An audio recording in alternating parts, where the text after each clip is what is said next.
What it is, it's your boy Diesel from Dieseltv. All right, man, so we are here with another video, and you guys have spoken.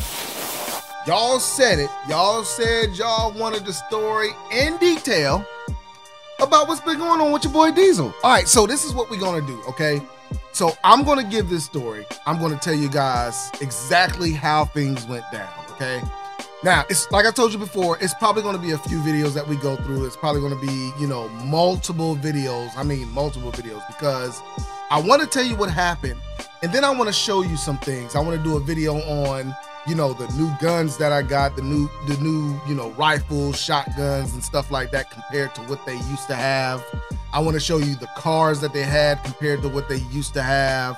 I mean, the cars that we have now compared to what they used to have, how they used to do things. I want to show you the new uniforms. We developed a new patch. I got a new patch.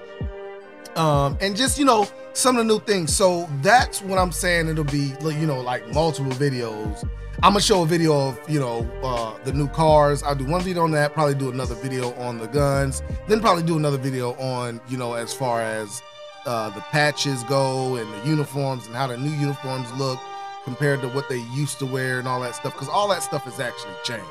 All right, so that's what I'm gonna do, man. That's what I'm gonna do. So let's get started from on, you know, as far as what's been going on with me. All right, so actually got the job back in 2021. Was it 20? Yes, 2020. Was it 20? It was 2022. October 11th of 2022 was my first day. All right, so I got there October 11th, 2022.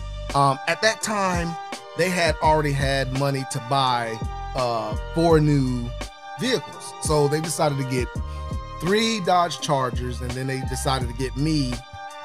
They wanted to wait to get my vehicle because they wanted me to be able to choose what I wanted. So when I got there, I told them, I said, I don't care, just get me whatever. It really doesn't matter, whatever they have available, because, you know, vehicle availability has been very rough the last few years when it comes to law enforcement. So I told them, well, give me whatever they can get me the soonest. And that was a Dodge Durango.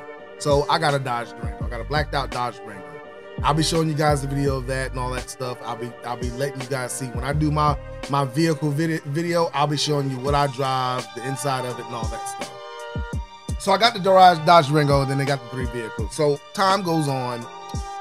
You know, everything's working. I see a few issues with the policy. There's some things in the policy that I don't like. In actuality, one of the things was vehicle pursuits. My actual first day being the chief, I had an officer get into a vehicle pursuit. Now that vehicle pursuit went from our county, it went outside of our town into the county. It went out of a county into another county and was approaching another county. Almost went all the way through that actual next county over and was approaching another county.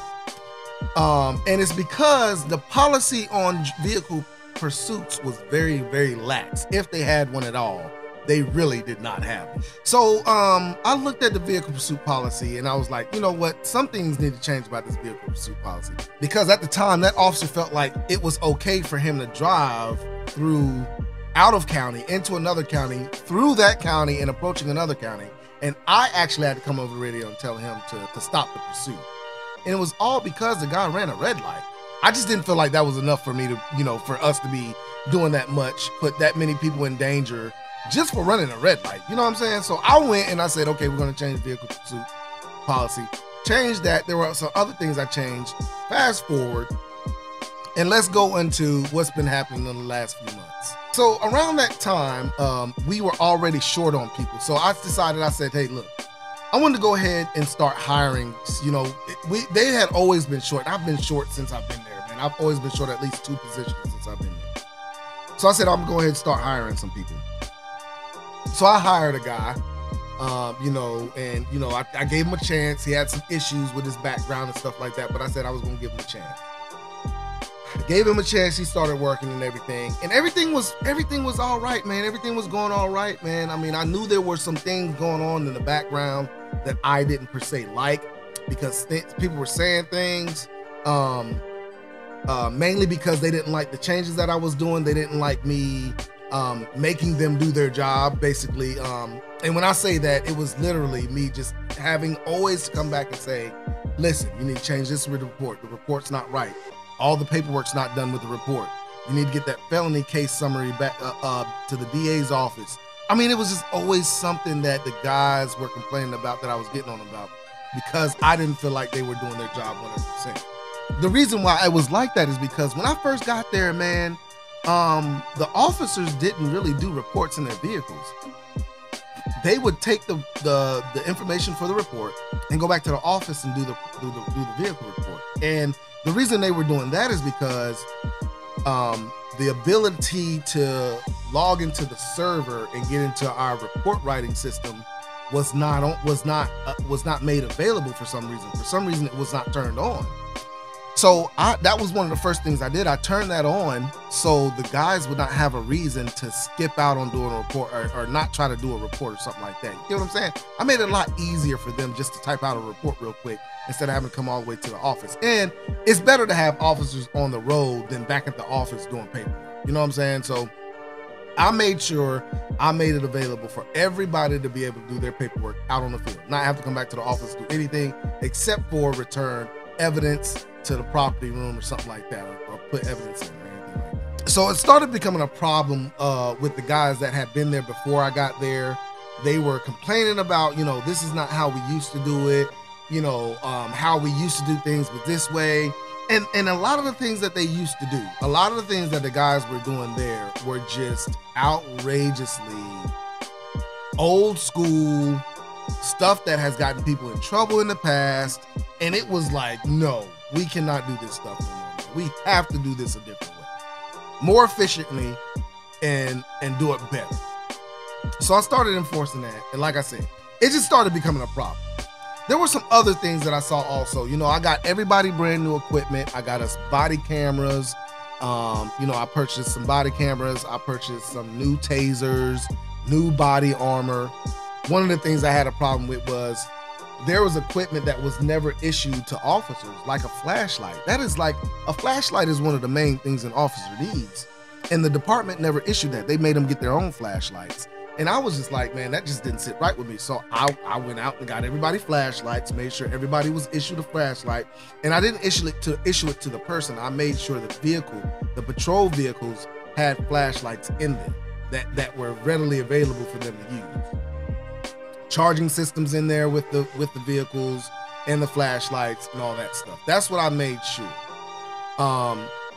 So moving on from there, we get to, you know, mid of my 1 year, and you know, I've got this new guy hired. He's working. I think he's doing an all right job. I think he got caught up in being lazy because everybody else around him really wasn't doing much anyway. We get to the point where, you know, things start really like kind of like changing. The atmosphere of the department starts changing, and I see it. With all the complaining, with all the gripes and the grievances, everybody's having a bad attitude. I just started getting into my thing. Was like, okay, it might be best for me to just do a total wipe, because apparently these guys want to stay in their ways of doing things, and you know, sometimes it's best to just go ahead and do a wipe. So I basically went to the point of either you want to be here or you don't want to be here. I'm not trying to save you. I'm not trying to keep you here if you don't want to be here. You got to make a decision. And basically that's what it comes up to. So one officer had left. He left for more pay, but he was already in the process before I got hired. So he already knew he was leaving before I got hired, and he left for like almost $10,000 more than what he was currently getting paid. Mind you, when I first got there, pay was only at $29,000. I got the pay up to $37,500 within the first 4 months of me being there. It got everybody a raise up to $37,500. All right. After that, yes, and I did say right, $37,500.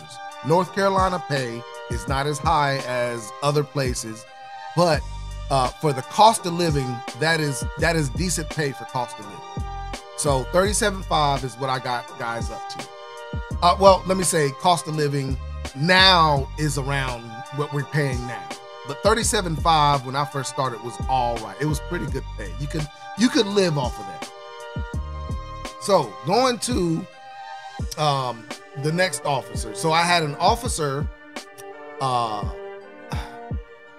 you know, this officer, man, he would have been a very, very good officer. Very great officer. I really did not see any problem with him other than the fact that he just, I mean, he was just very upset on certain things that happened. He felt like he was going to be the next chief and they didn't give it to him. So he was very, very, he felt some type of way about that. And I could tell. And you know, when it came down to it, all I was asking him was to show me how to do things.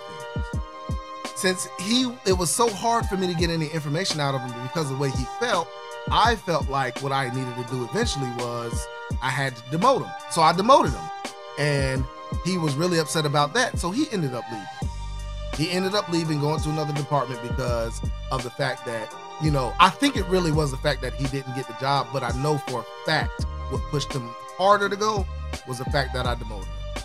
Now, I didn't take his pay. Only thing I took was his rank, but he was very upset about getting his rank taken. So he left, went to another department. All right, so those were the first two that left with the department. They were the first two that left. One left because of pay, other left because he didn't like the fact that I demoted him. Let's just say that, okay? Moving on, I know I'm all over the place, guys. Please, I'm all over the place. I'm trying to get to where we are now, but I'm trying to think about how everything happened in the way that it happened. All right, I got some notes here, but these notes are for like future videos. Like right here, it says talk about the equipment. Those are for other videos, but I'm trying to get up to where I was at, where I left off when I made the last video. So that's where I'm gonna go to now. So after I made the last video, the reason why I got away from YouTube, let's go there.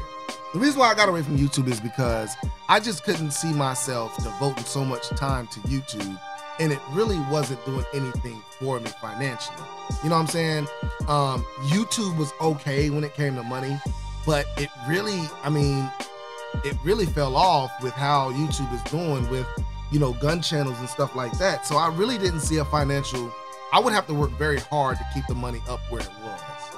So I decided to step away because we were shorthanded. I was gonna have to start working a shift to cover that.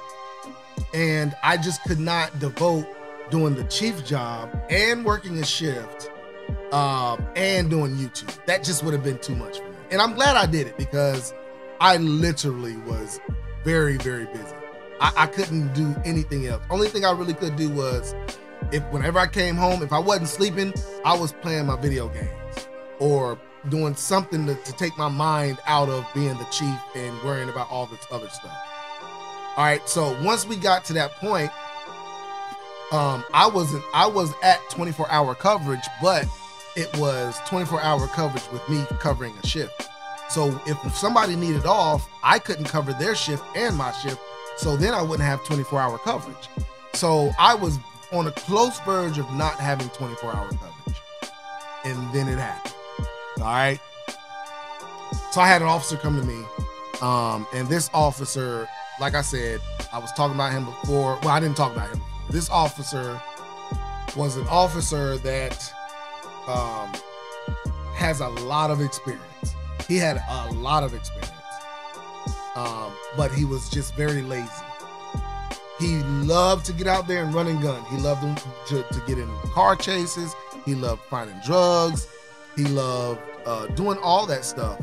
But he just hated doing the paperwork. And at the end of the day, I don't care how many drugs you find. If your paper is not right, the case is going to get thrown out, and then it's a waste of time. So everybody, all supervision was getting on him about his paperwork. Hell, at the end of the day, every single supervisor, my sergeant, my lieutenant, no, not my sergeant. I'm sorry, I didn't have a sergeant at the time. My lieutenant and my captain, my lieutenant, my captain, and me, we all had to write them up for pretty much the same thing. One time it was, I'm not going to tell you the details of what the write-ups were or anything like that, but he had to be disciplined in one kind of way or spoken to in one kind of way about his paperwork by all of us. I had to fire one officer for misconduct. This officer, well, no, I had to fire 2 officers for misconduct. Both of them had to do with women. I'm not going to go into detail about exactly what it was, but both officers had to get dismissed for misconduct, and the investigations dealt with women.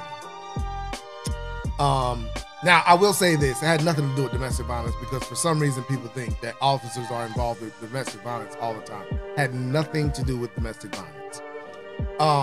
But once I fired those 2 guys, I think that officer thought that he was the next on the totem pole, because we was always getting on him about his paperwork. So he quit, and he went and complained that I was picking on him, and that's why he quit. Well, at the end of the day, I mean, of course it wasn't me picking on him. It was just the fact that he just wasn't doing his job. And that was easily explained.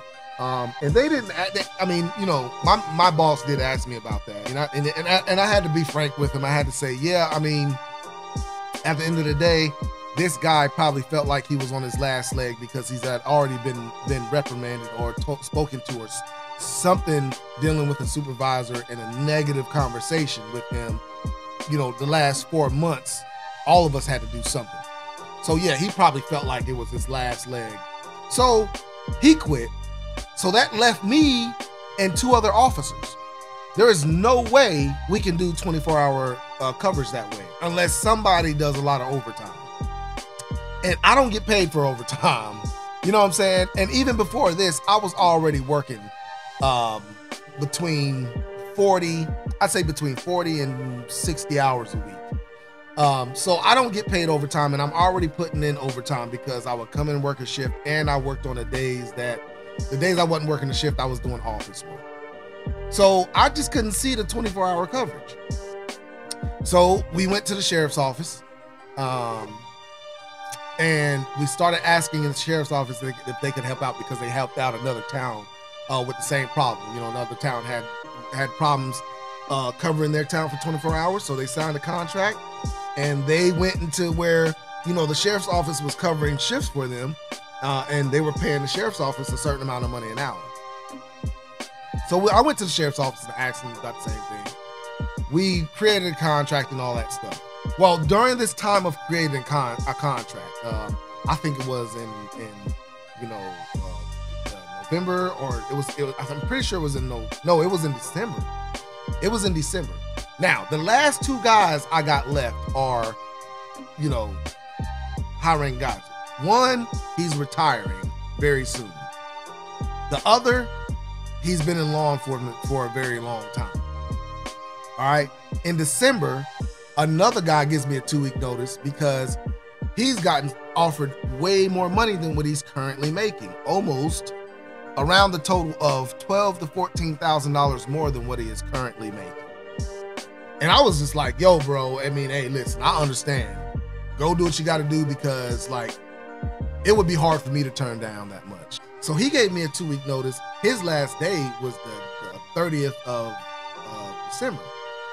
And then I get another notice from another guy that tells me he's got to take leave January 7th because of his retirement. So I'm like, oh shoot, January 7th, I'm gonna be by myself.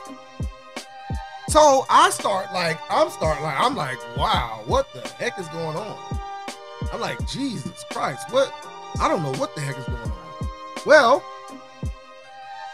I knew for a fact that it was the pay. I knew for a fact it was the pay. So during this whole time I'm going through this, where I'm having to let people go, I'm trying to find new people. I can't find nobody to hire. I'm telling my boss and everybody, like, you know, we need to bring the pay up. We need to get the pay up. We need to get the pay up. And they're like, well, we want to, but we can't right now. Well, what happened was, since I had nobody there, I could move some money around to at least hire 24-hour coverage at a pay that would sustain somebody to at least stay there for a little while until we can get the pay up and sustain it from there. My dog's barking. I don't know why my dog's barking, but he's barking. But anyway, hopefully y'all can excuse that. Anyway, so I get the pay up, I advertise on Indeed, and I want to a big thank you to the old chief, the former chief there. She gave me that idea to go to Indeed, and I went to Indeed, and I got a huge amount of response. I mean, a lot of people responded. But not only that helped me. That's one of the main things that helped me. But this also helped me too. Struggling to staff its police department. It's down to just one full-time officer, and that's the chief. Wow. Channel 9's Jonathan Lowe learned why the town is having this problem and a new plan to add more officers. Nearly all of the cruisers here at the East Spencer Police Department are parked with no one to patrol in them. But leaders here hope a new agreement with a neighboring department will help take some of the pressure off the only full-time officer serving here, the police chief. Full staffed, the Rowan County town of East Spencer's Police Department would have 8 full-time officers on the force. But for the last 4 days, Chief John Fuel has been the only one. We're trying to make it work. It is a little hard with me being the only full-time, but I think we'll get through it. Having virtually no police force has residents on edge, and tempers flared at tonight's town board meeting. Why we don't have any police, and we haven't had it for a while. Who can I call if something happens? Somebody break into my house now. Do I have to wait till somebody come from Rowan County? In recent weeks, 3 of the full-time officers left for higher-paying departments. 2 were fired for misconduct. 1 quit, and another retired. The chief now only has the help of 2 part-timers who assist on the weekend. As far as any calls that need a report or anything like that, sometimes they might tell that person to wait until the officer comes on duty, and then I can take that report and do my investigation. East Spencer's call volume is not that high anyway. I mean, we don't have a huge call volume as it is. And we do have officers at Spencer that come over and help out and answer calls. The chief says some of the staffing issues come down to disagreements with his management style. Some rules get changed. Some people get upset with that. And I will say there was at least one person that was upset with some of the rule change. But town manager Michael Douglas says pay is the biggest obstacle stopping the police department from being fully staffed. It's been his top priority since joining the town in June of 2021. East Spencer Police Department is one of the lowest paid police departments in Rowan County. Starting pay here when I arrived was just under $29,000. Currently, the starting pay now is $41,500. Tonight, the town board approved Douglas's plan to ensure East Spencer has proper police protection, a contract with the Rowan County Sheriff's Office. The interagency agreement with the Sheriff's Department, the Rowan County Sheriff's Department, states that they will fill shifts for the town of East Spencer at $50 per person per hour. Douglas says earlier this year, the town board budgeted $364,000 for police services. We have a police presence here. Their taxes will not increase because we have this agreement. The monies that we're using to pay the Sheriff's Department deputies and other police officers as well is coming out of the salaries of the police department. That agreement will need the signature of the sheriff and also the Rowan County Commission before it is made final. And even if they do sign it, deputies would then have to sign up for one of 10 to 15 shifts that would be available here, and it remains to be seen how many would jump on that. In East Spencer, Jonathan Lowe, Channel 9 Eyewitness News. So after that news channel came up and talked to me, another news channel came up and talked to me after the 9th. It was probably like 3 or 4 days later, and this is what they had to say. All department in Rowan County. The East Spencer Police Department has 1 employee, the police chief. So the Rowan County Sheriff's Department is stepping in to help. WCNC Charlotte's Chloe Leschner shares the community impacts of this problem. She joins us from the East Spencer Police Department tonight. It was difficult to even grab a few minutes with the police chief because if there's a call in the town, he's the one who has to go to it. The Rowan County Sheriff's Office does help respond to emergencies, but there is a contract in the works to have them available on a more permanent basis. The East Spencer Police Department has a fleet of cars with no one to drive them. Chief John Fuel, the only full-time employee on staff right now. The biggest challenge is trying to find the time to do all the investigations as well as the administrative work that takes. The town gets about 5 reportable calls a week. Typically, there are 8 full-time officers on staff. A few have been let go for misconduct. Others have left for better opportunities. None of them have left for less than $12,000 more than what they were getting here. So I mean, it is a pretty good pay bump for these guys, and, you know, that will be a change in their livelihood when it comes down to it. Still, he says there's no reason for the citizens of East Spencer to be concerned. Rowan County Sheriff's deputies respond to emergencies, but a contract to have them on a more permanent basis is in the works. Sheriff Travis Allen says they'd be paid time and a half, and it would be completely voluntary. In a county of Rowan's size, we're a large county, but we're not so big that what happens in East Spencer doesn't affect Spencer. What happens in East Spencer doesn't affect Salisbury. Crime can trickle out into other areas, and people pay taxes. They're citizens of Rowan County just like anybody else is, so I think they deserve and are entitled to the same protections that everyone else is. The police chief says it comes down to the fact that there's just not enough tax revenue to pay police officers. He's hopeful that as the town grows, one day that can change. That contract between the police department and Rowan County Sheriff's Department would have to be approved by county commissioners. In East Spencer, Chloe Leshner, WCNC Charlotte. Now, as y'all can see, man, listen, this thing here was a doozy. So that happened on Monday, which was, I think was the 9th. I'm pretty sure it was the 9th. And man, so that happened on Monday, but the weekend before that, on the 7th, was the day of my last officer that was retiring. He had to take leave because he had so much sick time and vacation time. He had to use some of that time before his actual retirement. So he's going to be on sick. I mean, he's going to be on vacation for I think a total of 8 weeks before he actually retires. And that is so he can get his money. I mean, like, he doesn't want to lose out on his money. So that's why he wants to do that. On the 7th, we had a very, very big fire. One of our admin buildings is a historic building that is in the town. And man, it caught fire. And it was like, my gosh, like I can't catch a break. This was the first night I was by myself and this building caught fire.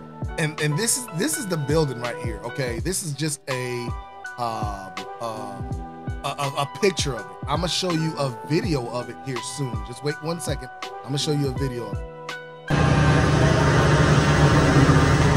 Now look at that. Now this video is directly across the street from the town hall / police department / fire. All right. And look at that.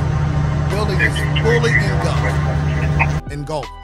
Now, with this whole thing, man, that happened, it was like, yo, somebody set fire to that building. That's what they were saying. Like, somebody set fire to that building after everything was said and done before this board meeting. And that's why everybody was there at the board meeting, because there was no gas, no electricity, or anything like that going to the building.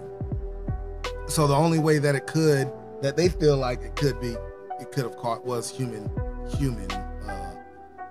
man-made fire. That's what the U.S. Marshal concluded. U.S. Marshal couldn't actually go in because of the danger of the actual of the building, and you know, it just wasn't stable for them to go in. So they didn't go in and do an actual, you know, hands-on investigation. But with what the property owner was saying and all that stuff, there was nothing running there, so that's what they came with. So I had this investigation that I had to come out to. I got called out to this because it was a historic building. It was a very important building to the town. It had been there since like 1920s. It had been in the town. So I had to go out there, show my face, and I was, you know, doing an investigation. While out there at that building, a breaking and entering happens at another house. So I gotta hightail it over to this other house while this fire is going on, because a B&E is going on at this other house. We get there, a few other officers get there, we catch the people in the house, we get them dealt with and all that stuff, and I go back out there and finish my investigation. This board meeting that you saw happened, and at that time, at the board meeting, they were very concerned about everything that happened Saturday night, and if we don't have 24-hour coverage, who's going to be covering? That's what that lady was there for, to make that statement of who was going to be actually doing the response. Well, like they said, we talked to the sheriff's office. We did a contract and everything like that. And we're trying to get them on board to help us out.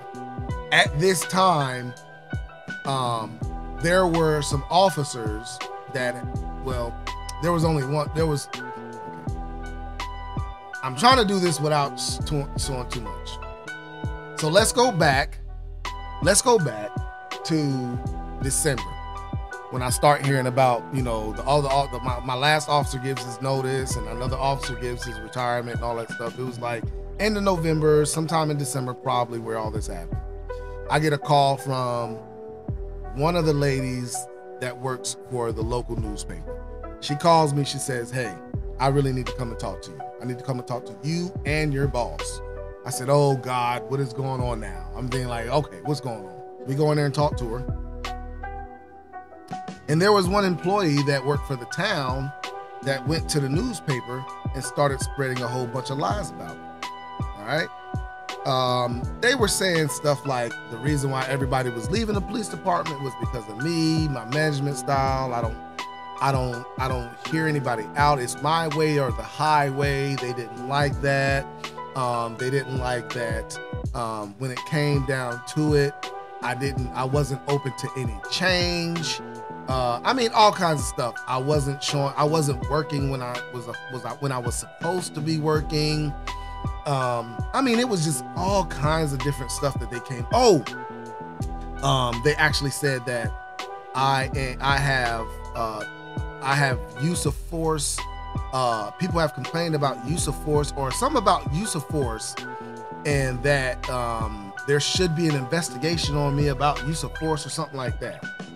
Well, the reason why the lady came to me is because she looked into everything that they were saying and she couldn't find anything that was actually true. So she felt like they were trying to put that out there, negative out there, so I could get fired. They were trying to get me fired. Now, mind you, one of these employees actually worked at the police department. He was not actually sworn at the time. This person right here, I actually was trying to get him sworn in. He had been let go from another department, came to me, told me a story. I felt like he was given a bad deal, so I told him I'd give him a chance. Gave him a chance, ran his paperwork up to the state. The state said, no, we're gonna have to look into this. They did an investigation and everything like that. And they basically told him at the end of the investigation, we're not gonna allow you to be certified. Now, through North Carolina, you can appeal it. And personally, I felt like it was bull because they did not do a good enough investigation, all right? So I told the guy, look, I'm gonna create a position for you, all right? It's gonna be a civilian position for right now because you're not sworn. It's gonna be a civilian position. So I created this position. He was working in this position. And at that time, he was having a lot of troubles with finances and stuff like that. So I told him, hey, I'll take one of our old police cars. I'm gonna take the sign, I'm gonna take the graphics off of it that says police. I'm gonna take all the blue lights out of it. I'm gonna take a radio out of it, but I'm gonna allow you to drive that back and forth to work. Since you're having car trouble, I'm gonna allow you to drive that back and forth to work, and so it'll help you out. And basically you can be on call whenever I need you. You know what I'm saying? So if I need you for something late at night, I don't have to run up here if you can do it. I can just call you, you can get up there and do it, whatever. So he's doing that. I really, to this day, cannot understand why he went to the newspaper. I still don't know why he went to the newspaper. For the life of me, I have no idea after what I've done for him. I can't understand why he went to the newspaper. And I'm kind of at a loss of words when it comes to even talking about him, because I literally went out my way to help him. I mean, I tried my hardest to help him, and he just created a bunch of lies. And I know for a fact he did, because some officers, I had even an officer that I had to actually fire, called me and said, hey bro, this dude just called me and he is on some demon time. I mean, like, he couldn't understand what he was saying as far as, you know, his first words were him saying, hey man, how you doing? You got any dirt on Chief? And he was like, dirt on Chief? What are you talking about? well, you know, I'm just trying to find something, you know, that we could use against him because I'm planning on trying to sue him. And the guy was just like, he had no idea. And basically he said, well, aren't you mad at him for firing you? And the guy said, no, I actually did what he said I did. I did it. I deserved it. I deserved to get fired. I know exactly what I did. Chief didn't do anything, you know, against me that was wrong or dirty. I haven't seen him do anything dirty, and I don't want to be involved in this. So I got confirmation that that guy was just trying to trump up some kind of lies or find anything he could, which it didn't work, and I knew it wasn't going to work because I don't operate that way. I don't do dirt, like dirt. Like, as far as the law enforcement goes, I know I'm a man. Y'all know I'm a man. I do what I do. You know what I'm saying? I'm a man. But when it comes to law enforcement, bro, like I don't do dirt. I don't do anything. I try my best not to do anything illegal. If I do it, it's because I didn't know I was doing anything illegal at the time. But I have not done anything to that sort during the whole time I've been here. I've never done it my whole career. I've been accused before of doing something, and it came out that it was a lie. So this is something I'm kind of used to. You know what I'm saying? You guys know my story. I'm kind of used to this. But for the life of me, I still cannot understand why this guy went to the newspaper. All right, so moving on past that, he goes to the newspaper and everything like that. He starts spreading these rumors and all that stuff. Well, at this board meeting on the 9th, this lady comes up and starts quoting some of the things that he told to the actual newspaper. And I'm like, okay, he's been out in the community. He's been telling them all these lies and all that stuff. And the community started believing him. And apparently, from what I've been told, because I don't really involve myself on a whole bunch of gossip on Facebook or anything like that, especially locally. I don't do anything when it comes to local people on Facebook. I don't deal with it. But apparently there was some stuff on Facebook about how I'm not doing my job and all this stuff, and you know, things aren't getting done. And they were right. Things were not getting done when I had officers there. But that fire happened on the 7th. December 13th, I had the fire along with 8 B&Es. I had full confessions from all the suspects. I had it closed, cleared. The story was out there about what happened, how it happened, why it happened, and all that stuff. Ever since then, I have not heard anything about anybody talking negative about it. So it's been okay since then. Now, knock on wood, I'm hoping that, you know, nothing else happens or anything like that. So moving past that, I did that. And ever since then, those investigations, I've been doing investigations. A lot of them I have not been able to get, well, a lot of them I have gotten solved. I've been able to solve a few of them. There are a few that are still open. But since then, I've been able to hire 3 new officers. I'm waiting on the process to go through for 2 of them. One of them got sworn in actually here recently. He got sworn in. So he's going to be working. There are the 2 that I'm waiting on to get sworn in, waiting on their paperwork to come back. The 2 of the officers already have experience, so their field training is not going to be that long. I have one guy that's really green, straight out of BLET, so he's going to have to do full field training, but he's very intelligent. I don't think it's going to be that big of a deal. He's going to do his 4 months and get out there. So I think we're on the right track now, man. Your boy Diesel been working hard. So that's where we are right now. All right. So this right here, this story right here was just part 2 of what's been going on with Diesel. I'm going to come out with others, man. I'm going to go in more detail in sections of everything that went on, what I had going on. And I'm guys, y'all gotta understand, I'm still working like a dog because I don't have 24-hour coverage still. I'm working on 24-hour coverage, but I still don't have 24-hour coverage because I got the guys to do it. I just don't have them certified, and they have to be trained and all that stuff. So 24-hour coverage is not going on right now. But we will be more covered than we have been. So I'm still a little tired, man.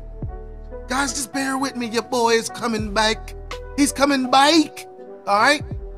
So that's going to be the end of the story for today. I hope I didn't keep you guys too long. I hope it wasn't too long of a video, but that's where we're at today when it comes to what's going on with Diesel. This is part 2. All right, look out for part 3. Also, I got some new artillery to show you guys. I'm gonna try to break it up a little bit. I'm not gonna bring all these parts out back to back to back. I'm gonna try to go to the range a few times in between of bringing these parts out. All right, this is part 2. I hope you guys enjoyed it, man. Make sure you hit that like button.